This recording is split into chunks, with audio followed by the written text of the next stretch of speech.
So very excited tonight because I happen to love Italy, and I like Italians are almost pretty much like Jews. The family, the food, the whole works. So they're very Jewish, So. But anyway, we're talking tonight about the Jews of Italy, and this is really an introduction. It's a three-part series. We're going to be talking about Rabbi Mordechai Luzzatto. He's really going to be the main focus of what we are talking about. But tonight I want to give some geographical, historical, and ethnic background to Rabbi Mordechai Luzzatto by talking about Italy, which is where he was born and raised and taught.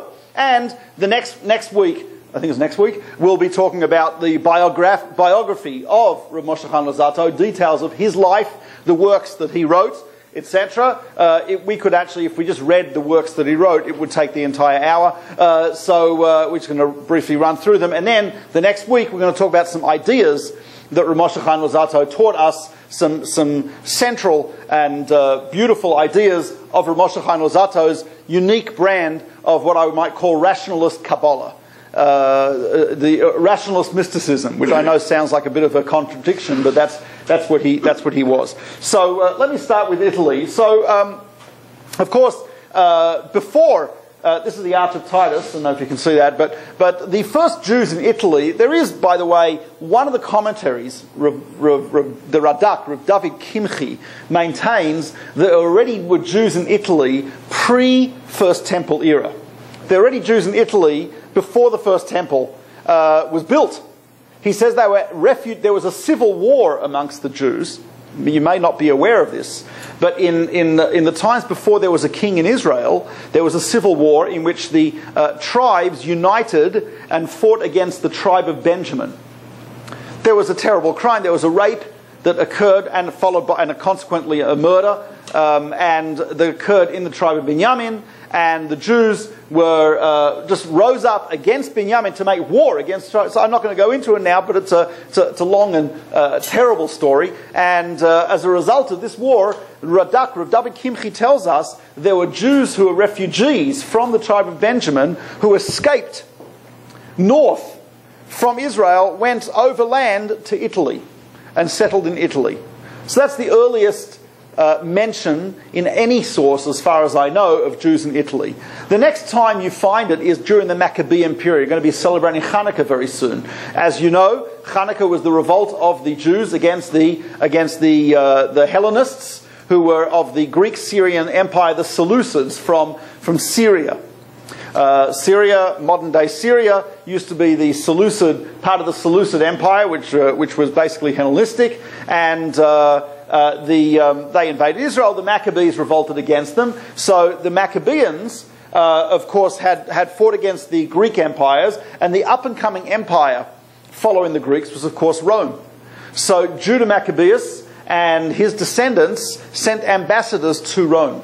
So there was a Jewish presence in Rome from the Maccabean period, which is, we're talking about approximately 2,400 years ago, 2,300 years ago, 2,200 years ago, 2,100 years ago. It was about a 200-year period, 250-year period of the Maccabean period, from about 2,250 years ago till about 2,000 years ago. And during that time, there were Jews, if there were ambassadors of this community going to Rome, obviously there's going to be Jews following them. There's going to be Jews doing trade with Rome, and there's going to be eventually Jews settling in Rome. The original community of Jews in Rome were poor. They spoke Greek, did not speak Latin. Most people actually spoke Greek at that time in Rome, and they were living in Rome. The Romans were not really too aware of Jews and Judaism. They considered us a fairly backward, bizarre religion. There was no major anti-Semitism. They just thought we were weird. They had a certain respect for the temple in Jerusalem. In fact, I have a book at home, which is a doctoral thesis by someone at Hebrew University, which is fascinating. It is a collection of every single law that was legislated in the Roman Senate regarding the Jews. So all the various laws, and you find actually there were ups and downs. Julius Caesar, who was the most liberal and the most pro-Jewish of the Roman Caesars. The Jews mourned his passing. He promulgated numerous laws. One of them, for instance, there was a time they did grain distribution in Rome on certain days of the week. And one of the days of the week was Shabbat. So they had special dispensation to allow the Jews to collect grain from the distribution centres on a different day of the week because of Shabbat. And also festivals. The people had to pay special taxes. The Jews were allowed to continue sending money to the temple in Jerusalem from Rome. So there were also Caesars who were more oppressive. There were some who were less oppressive, but it was not terrible. Unfortunately, eventually, the Romans, who actually were more or less invited into Israel by the Maccabeans, came into Israel. They were not gracious guests. They tended to take over. I've had guests like that at my house, right? And you have so they had revolt. There were a number of revolts against Roman rule. 3 revolts against Roman rule, and this of course created a lot of anti-Jewish sentiment amongst the Romans. And the 3rd revolt was put down by the Emperor Vespasian, Titus and then Vespasian, who put down the revolt very brutally, and as a result of this destroyed the 2nd temple in Jerusalem. They destroyed the temple, Beis Hamikdash in Jerusalem, and the Jews the Jewish independence was completely destroyed at that time. Even after that, there were some more minor revolts after that. The Romans then destroyed the temple, utterly plowed over the site, and built a pagan city, Roman city, on the site of Jerusalem called Aelia Capitolina. If you go to Israel today, in the old city, there's a place called the Cardo, which is lots of souvenir shops, basically. But it's in an old Roman mall, and that was the central mall of the city of Aelia Capitolina. Vespasian, as was the custom then, it was quite normal. You'd take the people who you conquered, and prisoners of war would be sold as slaves and brought back to your capital. So many, many Jews were brought back to Rome and to many Roman areas, to the Roman Empire, and sold as slaves. So there was now an increase in the Jewish community in Rome, mostly slaves, but many Jews went to Rome together with the Roman army. Jews travelled with the Roman army, they did business, they supplied the Roman army. You wanted to survive, you had to survive economically. This is one of the things that was done. And so, as the Roman Empire spread, the Jews spread. Paul Johnson, in his book History of the Jews, maintains that there were certain periods that about 10% of the Roman Empire was Jewish. And Jews really all over the Roman Empire. Now, when the Jews came to Rome, this is probably the most ancient monument of the Jews in Rome. It's not a monument of the Jews, it's really an anti-Jewish monument. This is, of course, the infamous or famous Arch of Titus, where it says on it, erected by the Roman Senate and the people to deify Titus Vespasian Augustus, son of the deified Vespasian. And on this, actually, maybe if we can shut the lights, because you probably can't see this too well. Oh, it's very dark, but you're okay with that? I think you can see it much better now. There, you can see very clearly, taken with my BlackBerry, it's not a bad photo, right? You can see there Jewish slaves coming into Rome with the menorah of the temple. And in front of them, it's a little harder to see. Actually, you can see it there. You see that? They're carrying a type of a frame, and on the frame there are 2 trumpets. You know, in the temple they blew trumpets. So here, being carried into Rome, are the Jewish slaves carrying the loot from the temple into Rome. The Roman Jewish community would have had a custom never to walk under the Arch of Titus. The only time they did was in 1948, when the Declaration of Independence of the State of Israel, where they danced under it singing Hatikvah. So anyway, we find in the Talmud there were many rabbis visiting Rome. Here we have, for example, Rabbi Elazar ben Yossi said, I saw the parochet. The parochet was the curtain in front of the Holy of Holies. He said, I saw the parochet in Rome, and on it, there were on it a number of drops of blood. He mentions this because when they took the blood of the offering, there's a question whether it was on the floor in front of the curtain or on the curtain itself. He says, what do you mean? I was in Rome. I saw drops of blood on the curtain from the temple. And here, the Talmud says, they're talking about the tzitz, which was the plate that was on the forehead of the high priest, which said on it, holy unto God. And they were discussing, how was it written? Was holy written above God, below God, next to God's name? How? And he says, Rabbi Elazar ben Yossi said, I saw the tzitz of the high priest in Rome, and holy unto God was written on one line. It said, Kodesh LaHashem. So he saw this in Rome. Talmud in Avodah Zarah says, the embalmed face of Rabbi Yishmael, the high priest, who was very, very handsome, the daughter of Caesar, asked her father not to kill him. She said, I want him as my slave. He's so handsome. he said, "I've got to kill him, but you can have his beauty." So they took off his face and they embalmed it, and they made a death mask of his face, and she took it to Rome with her. And the Talmud tells us that the face of Rabbi Shmuel is in Rome, and Rashi, who lived in the 11th century in France, writes, and it's still found in the treasure houses of Rome. To what he is referring here is unclear, but Rashi says that in his time, in the 11th century, the mask, the death mask, I think they call it, of Rabbi Yishmael was still in Rome. And here the Medrash Rabbah says that I saw the broken pieces of the royal throne of King Solomon in Rome. Now, how would they see these in Rome? Answer is, Josephus tells us that he says that Vespasian erected a temple of peace. Very ironic name for it. This is straight out of George Orwell. The Temple of Peace was the place where the Romans displayed all the loot that they'd taken from countries they'd conquered in war. So I guess they were in peace at the moment, Pax Romana, and they were under, so this is where they displayed it all. So if you were going to, and Josephus Flavius writes, in that shrine were accumulated and stored all objects, for the sight of which men had once wandered over the whole world, eager to see them, severally while they lay in various countries. Here too, he laid up the vessels of gold from the temple of the Jews, on which he prided himself. Josephus Flavius, the Jewish War. So in Rome, there was the Temple of Peace, and the rabbis very often went to Rome. We find delegations of rabbis going to and from Rome.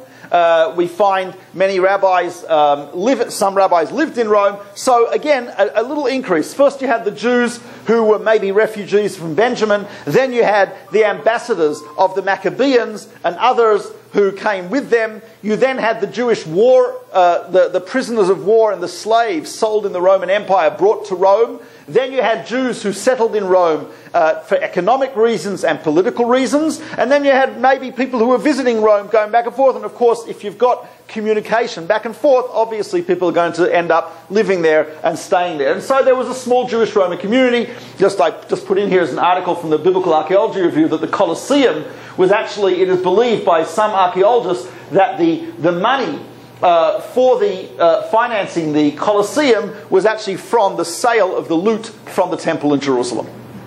Very tragic, but very possible. That's actually me battling a gladiator just outside the Colosseum in Rome. You pay a few lira and you get a photo with a genuine. Who was winning? Modesty forbids me from saying. Anyway, now other remnants of the Jews of Rome are, of course, their graves. These are the catacombs underneath Rome. They're a catacomb. Burial in ancient times amongst the Jews and amongst many people was a little different than today. What they'd do is they'd take the person's body and they'd put them in a slot in the wall in these burial caves. Once the flesh had rotted and there was just bones left, they'd collect the bones and they'd put them into what's called an ossuary, which is a smaller stone box, and then they'd put the box into a catacomb or a grave. So it was a little different, quite different than today. And you had under Rome, you have a vast system of catacombs that contain graves of many people. We know that many of them are Jewish graves. As you can see, virtually all the Jewish graves have a menorah. Although it's interesting, these Jews were somewhat assimilated. You don't find Hebrew texts on the Jewish graves. You find things written in Latin and just a menorah to indicate that it's a Jew. You go to a Jewish cemetery today.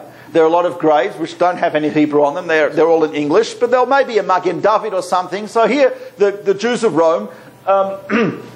Also, you see various inscriptions, again, all in Latin. No Hebrew whatsoever, but nevertheless menorahs to indicate that these are Jews. This is the most elaborate one. You can see quite a few Jewish symbols here. You see, of course, the menorah of the temple. And what do you see here?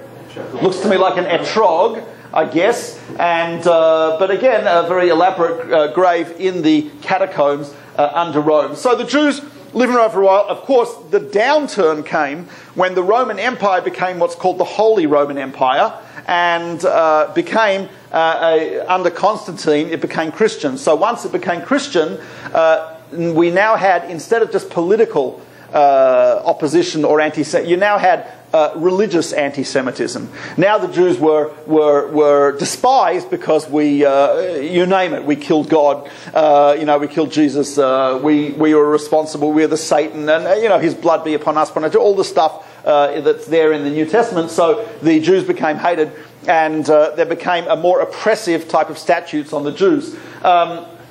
Here, by the way, you see this is an inscription from ancient Rome. It's a little difficult to. Well, it's in Latin, and it says pretty much village or area of the Jews. So this was an area. This is actually in the catacombs. So obviously, village is a literal translation. It means the area of the Jews, the Jewish area of the catacombs. Later on, when Italy, when the Roman Empire or the Holy Roman Empire, the rise of the papacy, so Jews' fortunes were up and down amongst the popes. There were some popes who were quite liberal and generous to the Jews. In fact, there were at least 8 or 9 popes who wrote.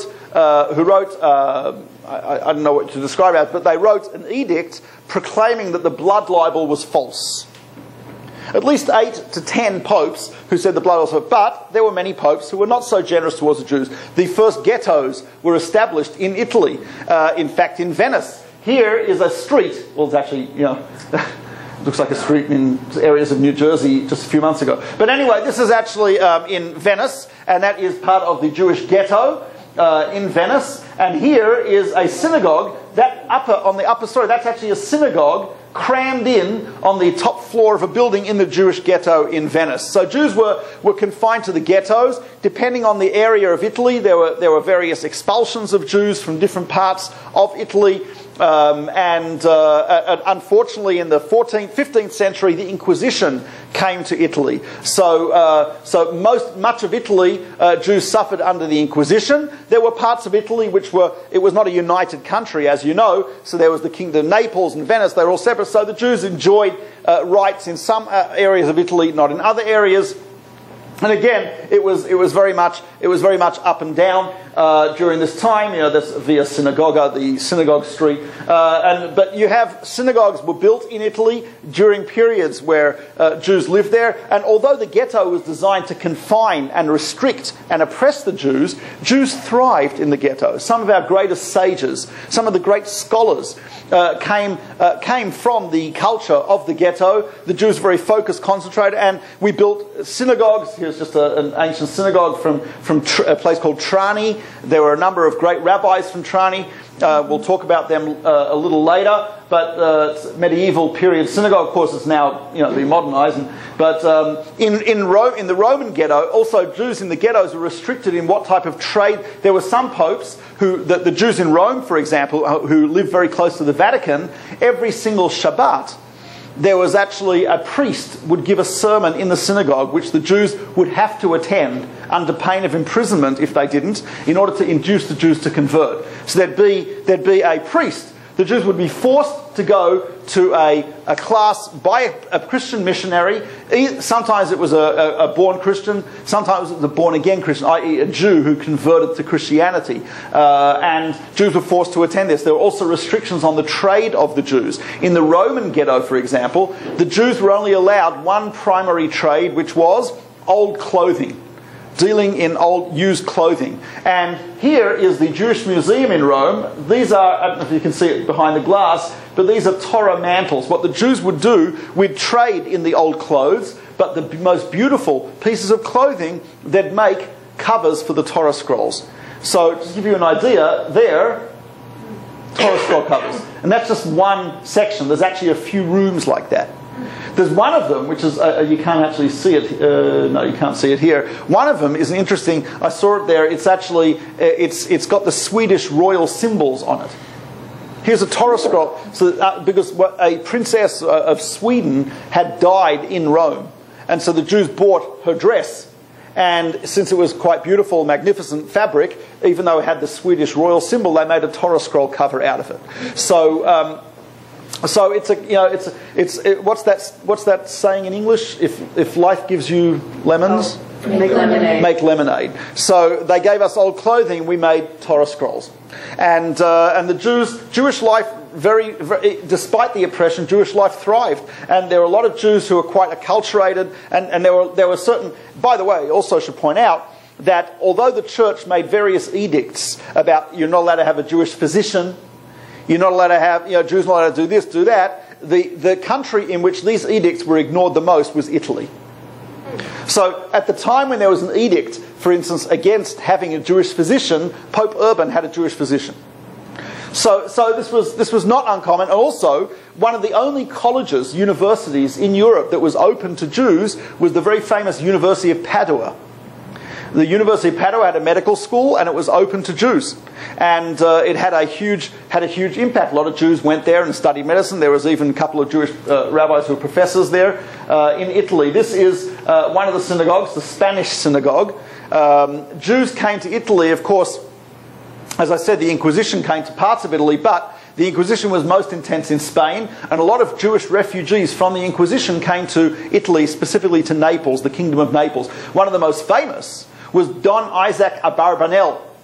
Don Isaac Abarbanel had been he was a famous and very great rabbi who wrote commentary on the Torah, prophets and writings and many, many books of philosophy, and he was the financial advisor to the kings and queens of Spain.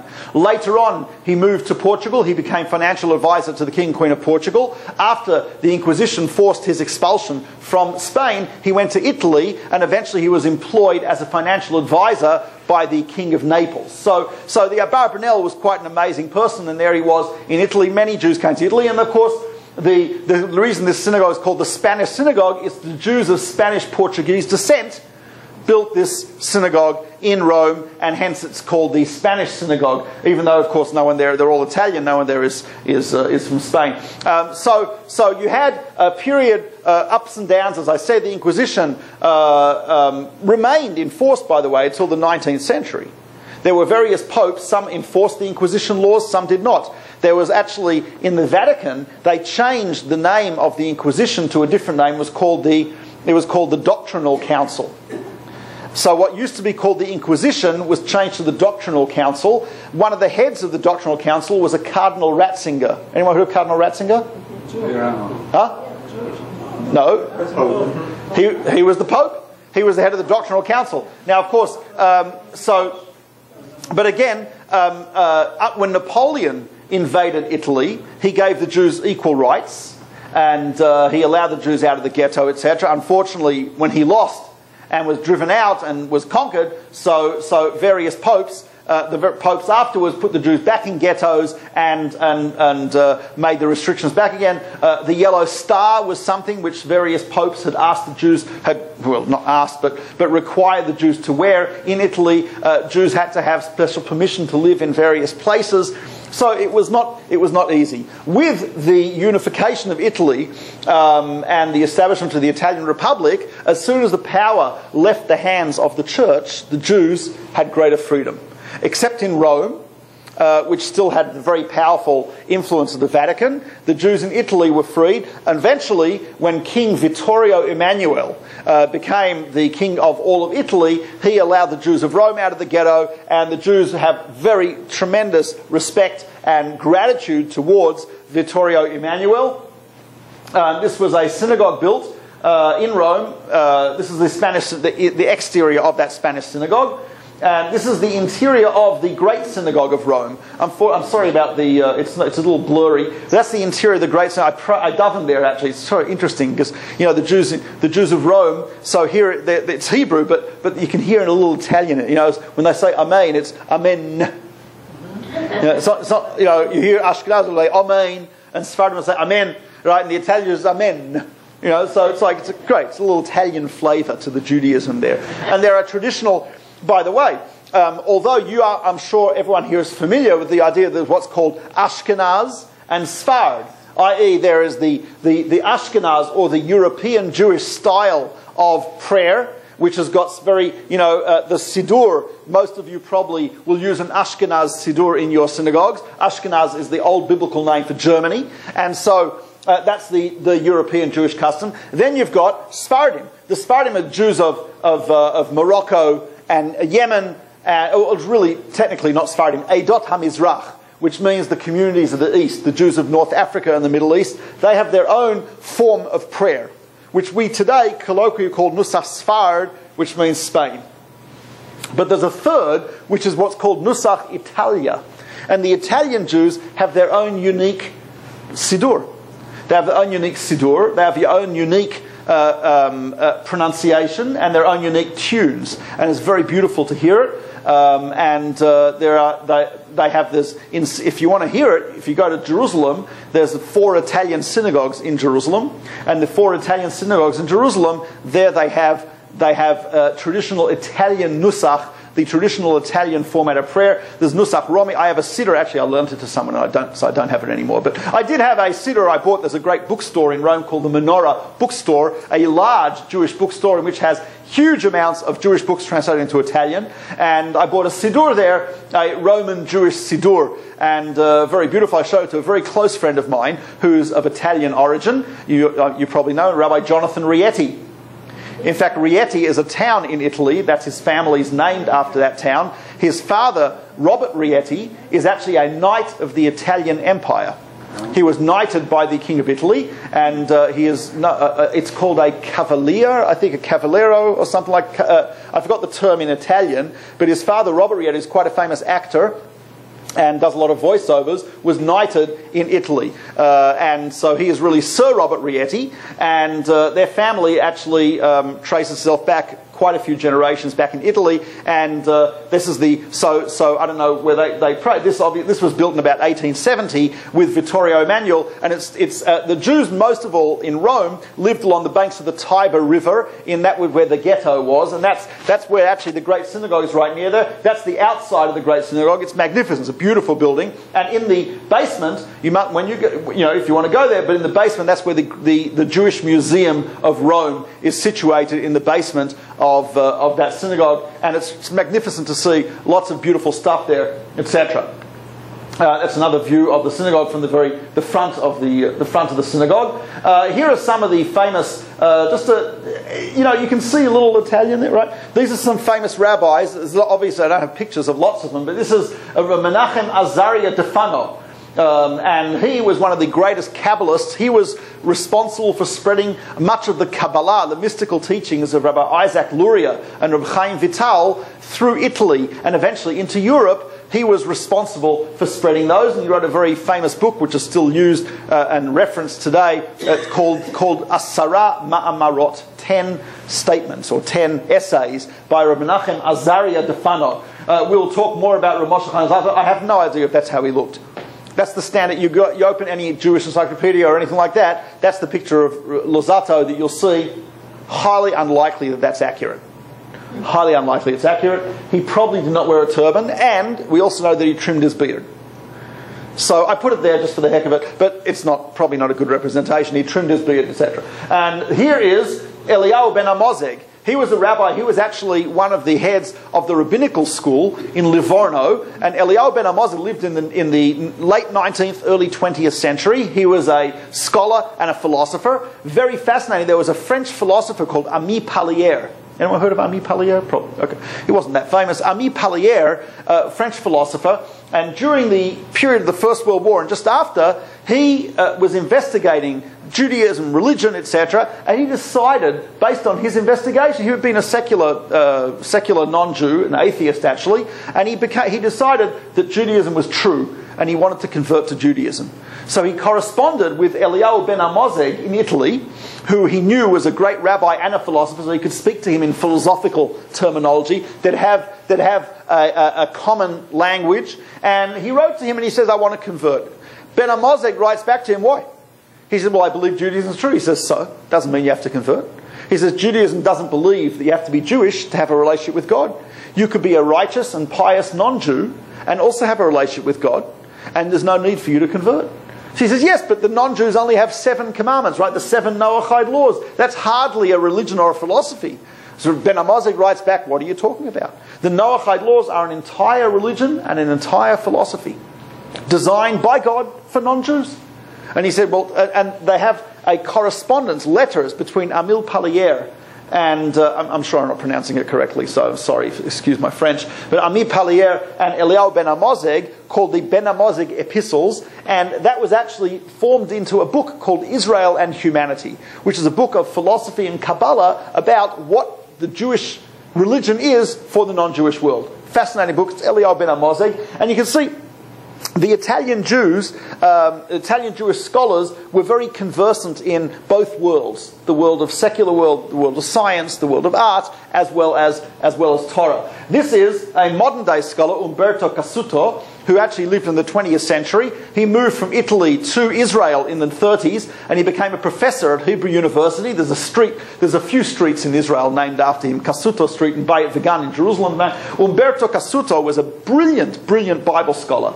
He was a brilliant Hebraist and a great Bible scholar, and he gave his most famous work, which is, I highly recommend, even though it's old, it's from the 50s, I think. It's called 8 Lectures on the Documentary Hypothesis, in which he gave a very famous 8 lectures at Hebrew University about the documentary hypothesis, Bible criticism, in which he, step by step, based on his knowledge of Hebrew, destroys each pillar of proof of the documentary hypothesis of Wellhausen, the Bible criticism, and he destroys them utterly. It's like a magnificent piece of work, and that's Umberto Cassuto. There's been other famous Jews. We'll see some of the other rabbis. Here we go. Here's a partial list of Italian Jewish scholars. I'm sure many of you some of you may have studied some of their works, but don't know that they're Italian. One of the earliest was Ovadia Sforno, who I'm not sure how you pronounce it, because in Hebrew it's written Samach Pei Reish Nun Vav. Some people pronounce it Sforno, some Sipurno. I think probably soprano, but that has negative associations with Americans, so we prefer to say Sforno. And he wrote one of the most beautiful and amazing commentaries on the Torah, Ovadia Sforno. He was also, by the way, a physician. Not only was he a physician, he taught medicine at University of Padua, I believe it was. We have the Maharam of Padua, who wrote extensive responsa. That's rabbinic responses to questions. Isaac de Trani, his son and grandson, were very, very famous. The Maharit and others from Trani. They had the Winter Olympics there a number of years ago. So that's where he was from. Emmanuel of Rome, very great statesman and scholar. The earliest ever dictionary of Aramaic was written in Rome by Rav Nathan of Rome. It is called Rav Nosson Bala Aruch. It's called the Aruch, which means the arrangement, and it's an alphabetical dictionary of the Aramaic language, from Aramaic into Hebrew, a little Italian thrown in, and it is for scholars of Talmud for years and years, since about 1300 when it was written. This has been one of the great sources of understanding of the Talmud, because as a dictionary, obviously, when he's defining a word, and it's in the context of a statement in the Talmud, it's going to give you a tremendous amount of information about the Talmud and about his ideas. Isaac Lampronti wrote the first dictionary ever of the Talmud was written in Rome, and Isaac Lampronti, who wrote the first encyclopedia of Jewish law, it's 9 volumes, and it's called Pachad Yitzchak, the Fear of Isaac, and that is also an Italian Jew. The most famous commentary on the Mishnah, it is called Ovadia of Bartanura. Bartanura is a place in Italy. There's a wine named after that today. Right? Everyone have Bartanura? Right, it's a wine, Moscato d'Asti or whatever it's called. Anyway, and so Rabbi Ovadia of Bartanura was one of the great commentaries on the Mishnah. He eventually made Aliyah, moved to Israel, and aside from his commentary on the Mishnah, it's also very famous, the beautiful letters he wrote to his children from Israel to Italy about the land of Israel. We have Hillel of Verona, and Rabbi Yeshua bar Mavorach, Masorah. Oh yes, anyone who's ever studied Talmud, you'll see on the side of the page of Talmud, every time there's a quote, every time anything in the Talmud is found anywhere else in the entire 22 or so volumes of the Talmud, it is cross-referenced. Any verse that's quoted in the Talmud is cross-referenced to the Torah, prophets and writings. Those cross-references were done by one person in the 15th century without the aid of a computer or a CD-ROM, and his name was Rabbi Yeshua Boaz Mavorach, who wrote the Masoret Hashas and the Ein Mishpat and the Ner Mitzvah. Amazing, amazing work when you consider to cross-reference over 3,000 pages of densely written material without the aid of computers, just using his memory, is quite amazing. And that's still used today. I'm sure the rabbis, Rabbi Sarabowski and Miller, are familiar with this. Here's an Italian rabbi that used Menachem Rekanati, great Kabbalist. Surah Menachem, the Ramchal, Rabosh Chanazato, who we're going to talk about extensively. David Pardo, one of the great commentaries. It's what we call a super commentary. That means Rashi wrote a commentary on the Torah, but you probably know there are over 27 commentaries on Rashi. So it's called a super commentary. You've got a commentary and then a super commentary. So Rabbi Menachem, David Pardo, Azari de Rossi, philosopher Chaim Vital, the great student of Rabbi Isaac Luria, was an Italian Jew. Eliyahu ben Amozig, I mentioned, Umberto Cassuto. These are just this is really a selection of Italian Jewish scholars. So as you can see, there was a tremendous amount of Jewish scholarship despite the ghettos, maybe even because of them, despite the oppression, maybe because of it. There was a great person once said, Italy had over 1,000 years of warfare, plague, corruption, internal strife, assassinations, just horrific stuff, rebellions, revolts, invasions. And what did they produce during that time? Unbelievable stuff.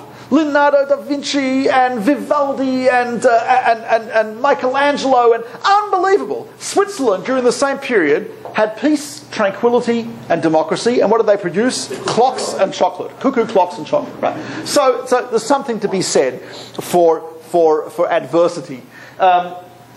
Now, we also have some of the oldest Jewish collection of Jewish books in the world is found in Italy. This is one of the oldest transcripts of the Talmud, which is found in the Vatican. The Vatican has a huge collection of Judaica, much of which, many of the works that we use today, not many, some of the works that we use today in Talmudic scholarship actually are works that were the Vatican allowed scholars to photocopy and to produce these works. One of them is the most famous, the Meiri, and other commentaries which were found in the Vatican Library.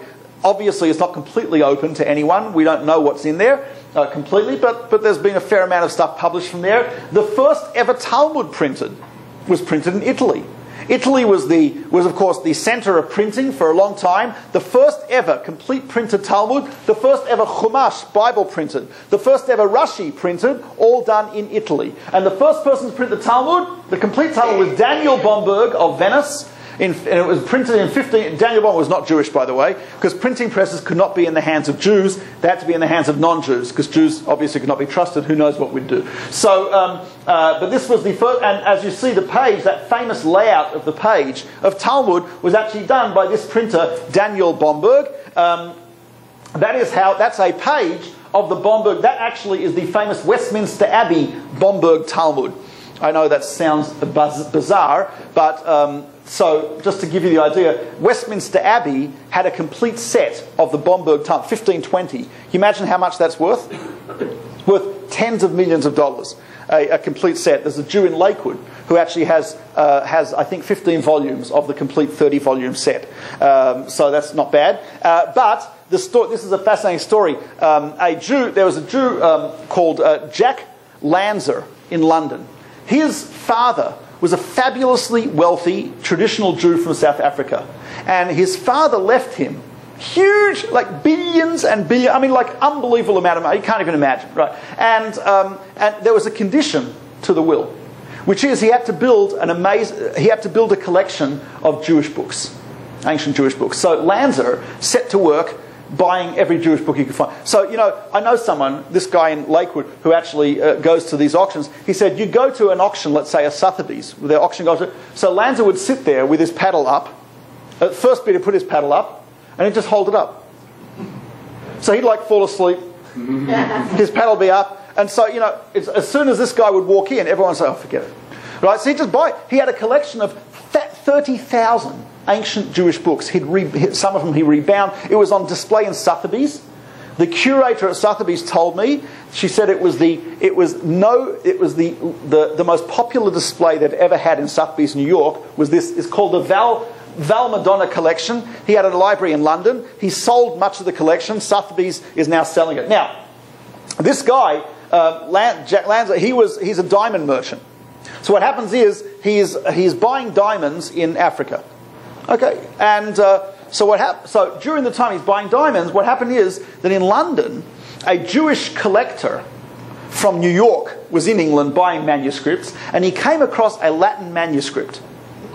And the Latin manuscript was before I get there, so this guy Lanza had been trying to buy the Westminster Abbey's magnificent complete set, mint condition. Look at that.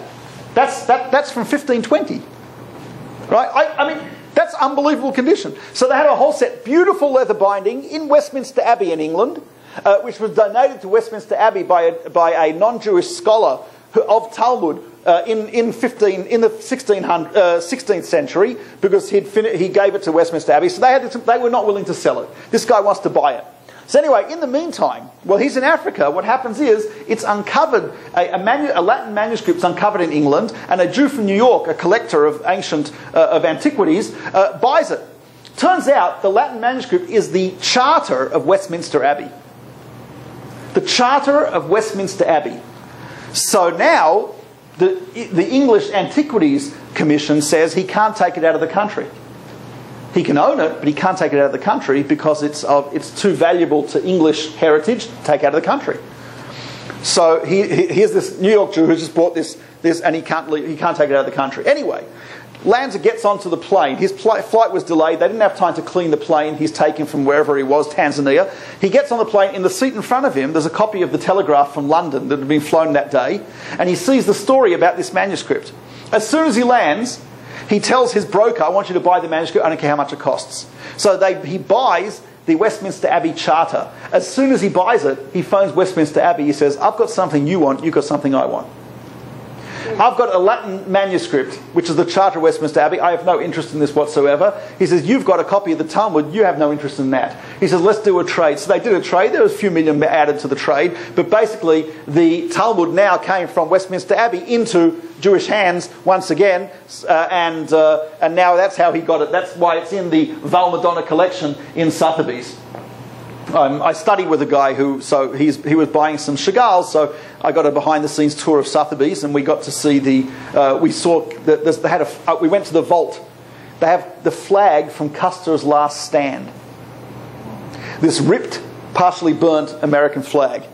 Unbelievable stuff to have there. But, that's just, I figure your Americans would be interested in that. Okay, anyway, so now we talk about printing in Italy. One of the most famous Jewish printing presses was actually the Sonsino family in Italy.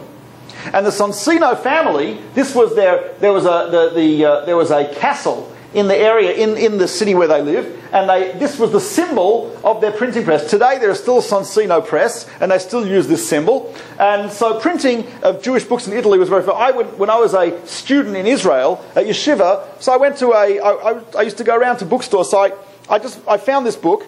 I paid, I think it was about $20 at the time. No, it was about $15 at the time for this book. Turns out it's from 1740 in Italy, and on it it says it's of the Fratelli Sforni.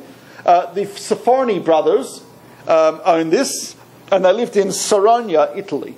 So here's a book printed, and it's interesting. It's printed in Mantua.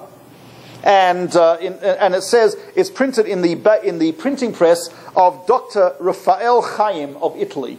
So the doctor, fitting name for a Dr. Raphael, which means that's the angel that heals. So his name's Raphael Chaim, and he also owned a printing press. And underneath it says in Latin, "Con licta superior," with license of the authorities, because any Jewish book had to be censored first of all. So they had to be reviewed and censored by the church authorities before they were able to distribute. You can have a look at this afterwards. It's just a beautiful thing to hold. 17. I was told by a good friend of mine who works as a consultant for Sotheby's that it's not worth much because there's sellotape inside it and there's some pages missing. But it's still cool to have something from 1740 in Italy. So Sonsino Press, very famous. Just the Wikipedia article about them. The instructions on Sino, just fascinating.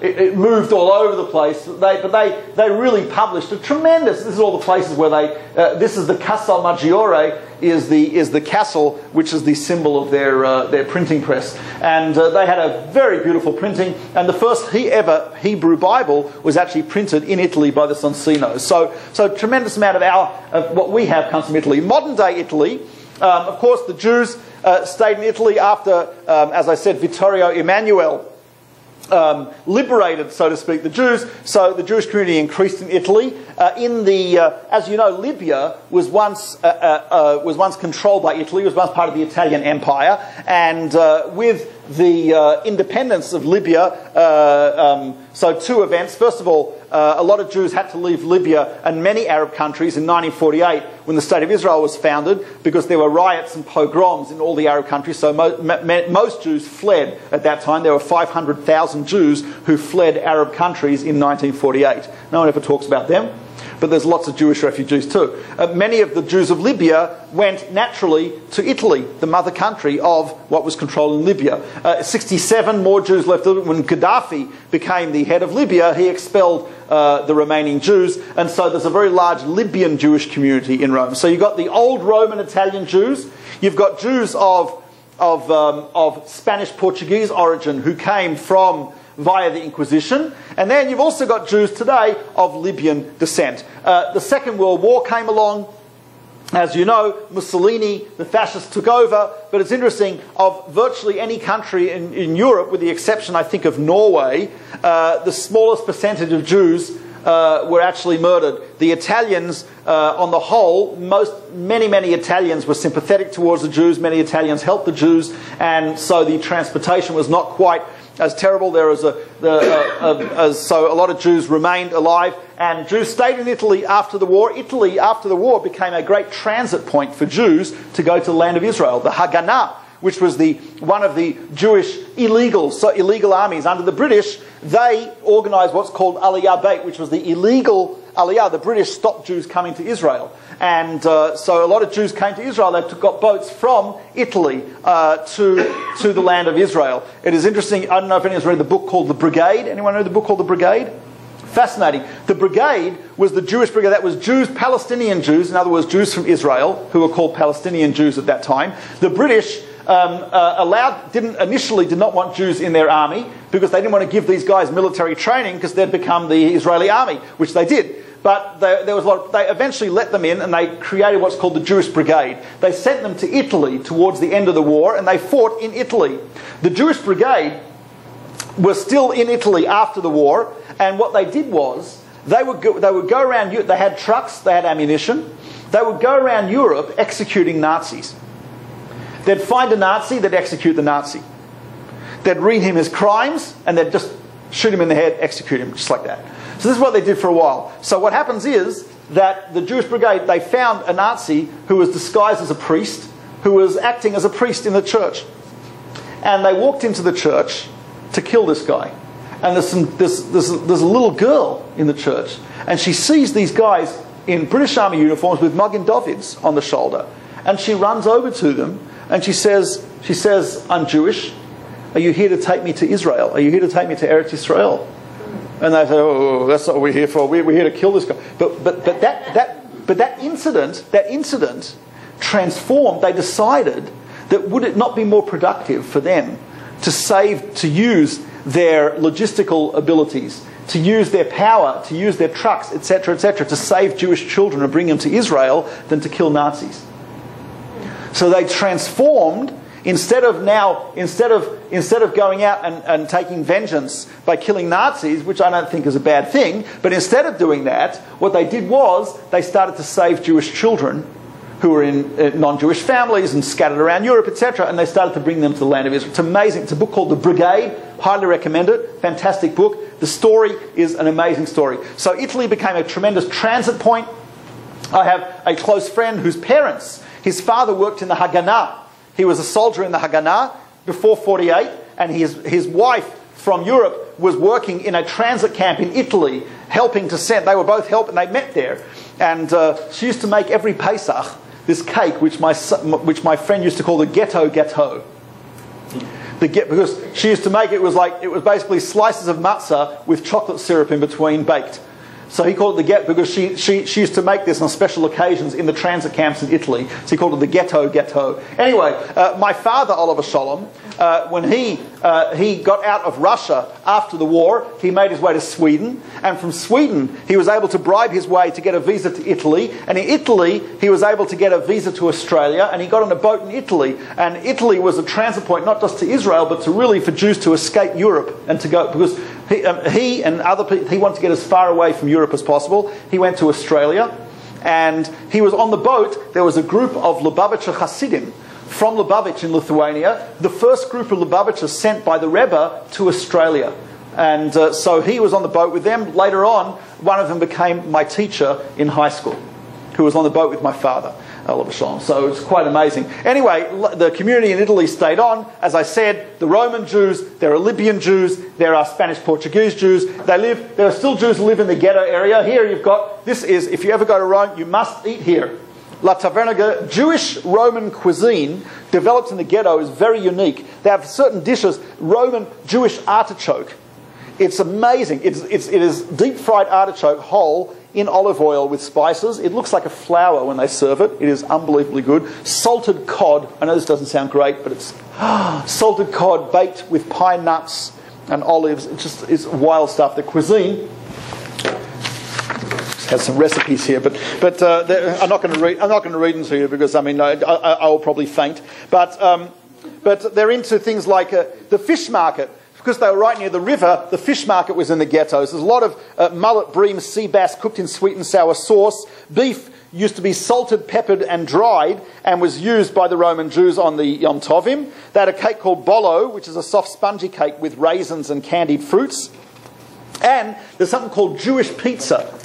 If you go to Rome and there's what's called Jewish pizza is sweet pizza with almonds, raisins and pine nuts. It is really good. It's really good. Anyway, so if you want traditional Roman Jewish cuisine, and a lot of the traditional Roman cuisine is really Jewish, you go to this place, La Taverna del Ghetto, the tavern in the ghetto, and it's just, amazing stuff. I sat there. First of all, there was a family of Italian Jews came in, and I was sitting there, the kids, the way they ate the spaghetti, I was sitting there like, because they twisted around the fork like with such skill. You know, it's like, you ever been to you eat a restaurant, you watch like Chinese people use chopsticks, right? And you're like, wow, how do they do that? So I'm looking at these guys.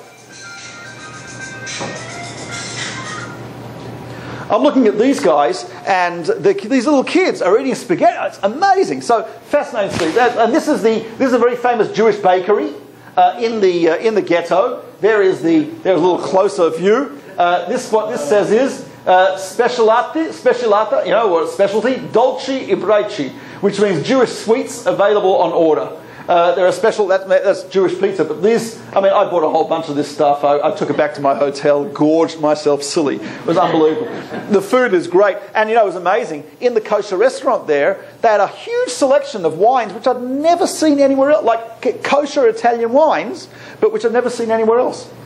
Later on, I came back to the States. I saw in New Jersey, I saw Dolcemente, which is really cheap but fantastic wine from Italy, and it's just amazing to see. Here is this is the ghetto. The Jews still hang out there. The main Jewish school in Rome is in the ghetto. There's about 30,000 Jews in Rome. By the way, Venice has a great restaurant called Gum Gum. That means also and also. And they are open on Shabbat. You buy tickets ahead of time if you want to eat there on Shabbat. Chabad has free meals for any tourists who want to come there on Shabbat in Venice. So and you eat like, it's fantastic. My sister was there, my niece has been there, I know a bunch of people have been there. Fantastic food, but you will not starve. I'm telling you, there, unbelievable. There's a restaurant called Yotvata, which is dairy. I don't think I've ever had so much cholesterol in one sitting. but it was really, really delicious, really delicious. But here, basically, is the ghetto. This is actually a plaque on the old Jewish school. As you can see, it's got a verse from Lamentations, which says, "Listen to me, all nations, and look at my pain. My virgins and my young boys, have been taken into captive." And it's actually a commemoration to 122 children who were taken by the Nazis from the school and killed in concentration camps. And that's the commemoration. But here are Jewish kids in Rome. I went there. I would hang out when school would come out and get it, because all the parents are out there sipping espressos. and schmoozing, and the kids are out there playing soccer in the street. And you see there's these Italian, and they're all speaking Italian, which should not be surprising because they're Italian, right? But I mean, it's type of cool, right, to sit there and see Jews in the old Italian Jewish ghetto going to a Jewish school learning Hebrew, right, playing soccer, and the old Italian Jewish, well, they're Italian, they're Italians, they're Jews, so they have right, every feature of the Italian mother, Jewish mother, all combined in one. Unbelievable, right? And this is a place where the Jews will sit and eat, drink espresso, etc. Anyway, that's a little bit of the. By the way, I should point out, Gateways. We have a seminar coming up on December 3rd and 24th, which is Shabbat Hanukkah, and it's going to be in Somerset, New Jersey, not far from here, I believe. How far is it? It's about 60, 70 miles. Oh, is it? That's close. Anyway, DoubleTree Hotel, Somerset, New Jersey. We'll have the usual 3 tracks: advanced, beginners, intermediate, and we have all the regular food. It might be Italian food, but it'll be Jewish food. What can I say? And you'll not get the deep fried artichoke or salted cod with pine nuts or Jewish pizza, but you will get regular other Jewish food. And I strongly encourage you to speak to Rabbis Serebrowski and Miller about it. Go onto the website, gatewaysonline.org. You'll see an advertisement for it there. You'll have a great time. There are many people here who've been to Gateway seminars, so etc. And anyone's interested, my book, Gateway to Judaism, is available, and Amazon, ArtScroll, Jewish bookstores, etc. So that's it. If there's any questions, I'll be happy to take questions.